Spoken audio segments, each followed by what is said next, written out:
Assalamu alaikum dear students, this is Navidur Rahman and I am working as SSET Senior Special Education Teacher in Punjab special education department. अच्छा दोस्तों, हम आज थोड़े से graph देख लेते हैं ऑडियोग्राम्स के मुख्तलिफ एग्जांपल्स। सबसे पहली तो हम ये देख रहे हैं जो बिल्कुल अगर इसको थोड़ा सा स्टडी करने की कोशिश करें, इसमें जो रेड निशान, जो रेड लाइन जितनी भी है निशान है, ये हमारे पास राइट ईयर के लिए होंगे और जो ब्लू हैं ये लेफ़्ट ईयर के लिए होंगे। तो इसमें अगर गौर करें, लेफ़्ट ईयर और राइट ईयर दोनों के जो ग्राफ जा रहा है वो 0, 10 और ज़्यादा से ज़्यादा 15 तक इनके दरमियान जा रहा है। 20 से कम है ना, तो ये बिल्कुल नॉर्मल ग्राफ है। इसमें अगर थोड़ा सा गौर करें, ये हमारे पास जो वर्टिकल एक्सेस है ये लाउडनेस या एम्पलीट्यूड इसको कहते हैं, इसका यूनिट होता है डेसिबल। और इसके जो हॉरिजॉन्टल यूनिट है, हॉरिजॉन्टल लाइन है, ये एक्स एक्सेस, ये हमारे पास फ्रीक्वेंसी होती है और ये होती है हर्ट्ज़ में। अब लेफ़्ट से राइट जाए तो फ्रीक्वेंसी बढ़ती जाती है, 125 से शुरू होकर 8000 तक जाती है। इसी तरह ये -10 से शुरू होकर लाउडनेस 120 तक जाती है। ठीक हो गया, ये बिल्कुल नॉर्मल ग्राफ है। यहाँ पे अगर लेनी होती माइल्ड होता, moderate to severe, severe profound, ये आपको पता है। हम नेक्स्ट ग्राफ पे आ जाते हैं। अगर इस ग्राफ को थोड़ा सा स्टडी करें, इसमें हमारे पास अगर गौर करें, ये सर्कल जो दिए हुए हैं ये राइट ईयर के लिए हैं और ये जो क्रॉस दिए हुए हैं ये ब्लू हैं, तो ये लेफ़्ट ईयर के लिए हैं। इसमें हमारे पास बोन कनेक्शन दी ही नहीं हुई। अगर बोन कनेक्शन नहीं दी होगी तो आप कंडक्टिव या सेंसरी न्यूरल को स्टडी नहीं करेंगे, क्योंकि कंडक्टिव या सेंसरी न्यूरल को स्टडी करने के लिए हमारे पास उनका एयरबोन गैप देखना होता है हमने। अब एयरबोन गैप तो तब होगा जब बोन कनेक्शन होगी। बोन कनेक्शन इसमें नहीं है तो उन दो को छोड़ दें। अब नेक्स्ट आ जाएँ, हमारे पास ज़रा गौर करें, ये दोनों एयर का 1K तक, 1000 फ्रीक्वेंसी तक बिल्कुल क्या आ रहा है, नॉर्मल आ रहा है। ये यहाँ तक 10 जा रहा है। इसके नीचे आप देखें इसका लॉस शुरू हो जाता है और ये टाइम के साथ देखें बढ़ता जा रहा है आगे की तरफ। तो अब इसको अगर थोड़ा सा आप गौर करें तो ये हमारे पास जितनी फ्रीक्वेंसी बढ़ाते जाएंगे उसके लिए हमारे पास लाउडनेस भी उतनी बढ़ानी पड़ेगी, अदरवाइज़ आवाज़ नहीं सुन सकेगा। तो इस पर अगर थोड़ा सा आप गौर करेंगे तो आपको समझ आएगा। ये है प्रेसबाइक्यूसेस। प्रेसबाइक्यूसेस का नाम आपने पहले सुना हुआ होगा। ये हमारे पास ग्राफ किस चीज़ का है, यह है प्रेसबाइक्यूसेस का।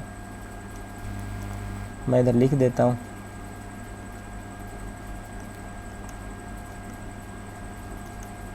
ये होगा हमारे पास प्रेसबाइक्यूसेस का ग्राफ। ठीक है, प्रेसबाइक्यूसेस होता है एज रिलेटेड हेयरिंग लॉस होता है। लिख देता हूँ एज रिलेटेड हेयरिंग लॉस। ये ज़्यादातर बुज़ुर्गों में होता है। टाइम के साथ साथ उनके जो सुनने की हिस्स होती है वो कम होती जाती है। ठीक है, प्रेसबाइक्यूसेस होगा और ये एज रिलेटेड होता है। एज रिलेटेड में ये होता है कि नॉर्मल आवाज़ें तो वो सुन लेते हैं, लेकिन थोड़ा सा फ्रीक्वेंसी ज़्यादा होती जाएगी, जैसे बच्चों की और औरतों की फ्रीक्वेंसी आवाज़ की ज़्यादा होती है तो उनकी आवाज़ वो ज़रा कम सुन सकेंगे। अगर उसकी लाउडनेस बढ़ाएंगे तो सुनेंगे, अदरवाइज़ नहीं सुन सकेंगे। नेक्स्ट ग्राफ पे आ जाते हैं। ये है हमारे पास नेक्स्ट ग्राफ। अब इस तरह के ग्राफ में देखें, इसने भी बोन कनेक्शन नहीं दी हुई, तो हम वो 3 conductive, hearing loss, sensory neural और मिक्स, वो 3 तो नहीं देखेंगे क्योंकि बोन कनेक्शन उसमें होना ज़रूरी होती है। तो हम इसमें थोड़ा सा अगर गौर करते हैं, इसकी एक डिप बन रही है। ये डिप हमने पहले भी स्टडी किया था। डिप आप फ़ौरन जाके देखें कहाँ पे बन रही है। ये नीचे आ जाएंगे। अगर ये था हमारे पास, इधर होता है 3K। मैं थोड़ा सा इसको बढ़ा देता हूँ। ये देखें, ये हमारे पास है 3K। तो हमारे पास ये जो डिप बन रही है ये हमारे पास कहाँ पे बन रही है, ये बन रही है 4K पे। अगर डिप 4K पे बन रही होगी, मतलब 4K पे 4000 की फ्रीक्वेंसी पे वो आवाज़ नहीं सुनेगा जब तक कि लाउडनेस उसकी नहीं बढ़ाएंगे। तो अगर 4K पे बन रही है डिप, तो ये हमारे पास कौन सा लॉस होता है, ये हमारे पास होता है नॉइज़ इंड्यूस्ड हेयरिंग लॉस। अगर हमारे पास डिप 4K पे बन रही होगी, डिप एट 4K, तो ये हमारे पास कौन सा होगा, नॉइज़ इंड्यूस्ड हेयरिंग लॉस होगा। ठीक हो गया, नॉइज़ इंड्यूस्ड हेयरिंग लॉस हो गया। ठीक है, ये हमारे पास यहाँ पे 4K होता है, सॉरी। चलें, अगर हमारे पास ये वाली डिप होती, ये यहाँ पे बन रही है हमारे पास डिप एट 4K पे। ठीक है, अगर यही डिप हमारे पास होती यहाँ पे 2K पे, ठीक है, मैं लाइन बना के दिखा देता हूँ। अगर ये डिप हमारे पास बन रही होती यहाँ पे 2K पे, तो ये हमारे पास कौन सा हेयरिंग लॉस होता, पहले भी हमने पढ़ा था। ये हमारे पास अगर डिप होगी हमारे पास 2K पे, डिप एट 2K, फिर कौन सा होगा, फिर हमारे पास होगा ओटोसिलोरिसेस, ओटोसिलोरिसेस, ठीक है। ओटोसिलोरिसेस होता है मिडिल ईयर की हड्डियों का जो मसला होता है उसको कहते हैं। डिप अगर 2K पे होगी तो ओटोसिलोरिसेस, डिप अगर 4K पे होगी तो नॉइज़ इंड्यूस्ड हेयरिंग लॉस बन जाएगा हमारे पास। नेक्स्ट ग्राफ पे जाते हैं, हमारे पास फोर्थ ग्राफ है इसका। अच्छा, फोर्थ ग्राफ में देखिए, इसमें भी उसने बोन कनेक्शन नहीं दी, उसको देखने की, उन 3 बेसिक को देखने की ज़रूरत कोई नहीं है।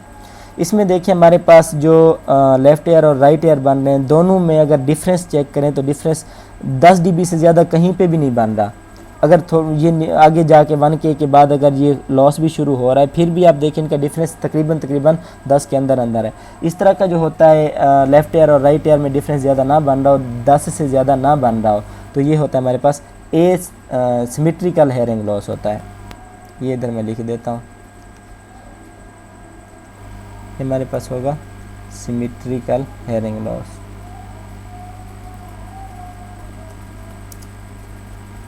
सिमेट्रिकल हेयरिंग लॉस होगा हमारे पास, ठीक हो गया। सिमेट्रिकल में ये होता है कि दोनों कानों में सेम होता है, 10 से ज़्यादा डिफरेंस नहीं बन रहा होता। नेक्स्ट ग्राफ को हम स्टडी कर लेते हैं। ये इसमें भी अगर थोड़ा सा आप गौर करें तो सेम वही कंडीशन है, लेफ़्ट ईयर और राइट ईयर। इसमें जो हमारे पास है ये राउंड है, ये राइट ईयर के लिए। राइट ईयर का देखें 10 और 20 के दरमियान आ रहा है तकरीबन, तो मतलब राइट ईयर में उसकी हेयरिंग ठीक है। लेफ़्ट ईयर का आप देखें तो ये 40, 45 ये नीचे बढ़ता जा रहा है। तो इसमें देखें लेफ़्ट ईयर हमारे पास आवाज़ सही नहीं सुन रहा और राइट ईयर सही सुन रहा है, तो इसका मतलब क्या बन गया, हमारे पास एसिमेट्रिकल हेयरिंग लॉस होगा। मतलब लेफ़्ट ईयर में हेयरिंग लॉस कुछ और है और राइट ईयर में हेयरिंग लॉस कुछ और है। तो इसको अगर लिखेंगे तो हम लिखेंगे एसिमेट्रिकल हेयरिंग लॉस होगा हमारे पास, ठीक हो गया। नेक्स्ट ग्राफ पे हम चलते हैं। ये हमारे पास 5वां ग्राफ था। छठे ग्राफ पे आ जाते हैं, ये हमारे पास छठा ग्राफ। अच्छा, इसमें अब गौर करें, इसमें उसने बोन कनेक्शन दे दी हुई है और ये बोन कनेक्शन उसने किस एयर के लिए दी है, ब्लू है। ब्लू होता है लेफ़्ट एयर के लिए। लेफ़्ट एयर के लिए हमारे पास बोन कनेक्शन बिल्कुल नॉर्मल आ रही है, लेकिन इसकी लेफ़्ट एयर की चेक करें, राइट की ज़रूरत नहीं है चेक करने की। लेफ़्ट के जो क्रॉस आ रहे हैं ये देखें, ये 40 पे तकरीबन आवाज़ सुन रहा है एयर कनेक्शन का। तो इसका मतलब क्या हो गया, बोन कनेक्शन नॉर्मल है, एयर कनेक्शन नॉर्मल नहीं आ रही। तो ये कौन सा लॉस बनेगा हमारे पास, ये इस तरह का लॉस होता है। एयर बोन गैप हमारे पास, अगर air bone gap is greater than 20, air bone gap अगर ग्रेटर देन 20 आ रहा होगा तो ये हमारे पास जो लॉस बनता है ये बनता है conductive hearing loss, conductive hearing loss, ठीक है। ये हमारे पास कंडक्टिव हेयरिंग लॉस का ग्राफ बना हुआ है। नेक्स्ट पे आ जाते हैं हम, ये देखें। अच्छा, नेक्स्ट में हमारे पास जो बन रहा है ये देखें, दोनों लेफ़्ट ईयर और राइट ईयर दोनों की 40 से ज़्यादा बन रही है। अगर दोनों की 40 से ज़्यादा बन रही है तो हमारे पास ये कौन सा होगा, हाँ इसमें देख लें। इसमें देखें दोनों की हमारे पास 40 से ज़्यादा बन रही है और एयर बोन गैप जो है ये भी हमारे पास 20 से ज़्यादा बन रहा है। इसका air bone gap is greater than 20, तो इसका मतलब कंडक्टिव हेयरिंग लॉस हो गया, ठीक है, कंडक्टिव। इसी तरह similarly conductive hearing loss, similarly हम देख लें, अगर इसका हमारे पास बोन कनेक्शन भी एबनॉर्मल आ रही है। बोन कनेक्शन कहाँ पे है, bone conduction is also greater than 20, इसका मतलब सेंसरी न्यूरल भी बन रहा है। सेंसरी न्यूरल अगर दोनों बन रहे हैं तो ये हमारे पास होगा मिक्स्ड हेयरिंग लॉस बनेगा, ठीक है दोस्तों। ये हमने कुछ ग्राफ देखे हैं, इसमें बोन कनेक्शन भी 20 से ज़्यादा है, एयर बोन गैप भी 20 से ज़्यादा है, मतलब कंडक्टिव भी बन रहा है, सेंसरी न्यूरल भी बन रहा है, तो ये दोनों होंगे तो ये मिक्स हेयरिंग लॉस बनेगा। आज के लिए इतना काफ़ी है, चलें इन ग्राफ को स्टडी कर लें, अगर इसमें कोई कन्फ्यूजन हो तो बेशक पूछ लें। अल्लाह हाफिज़।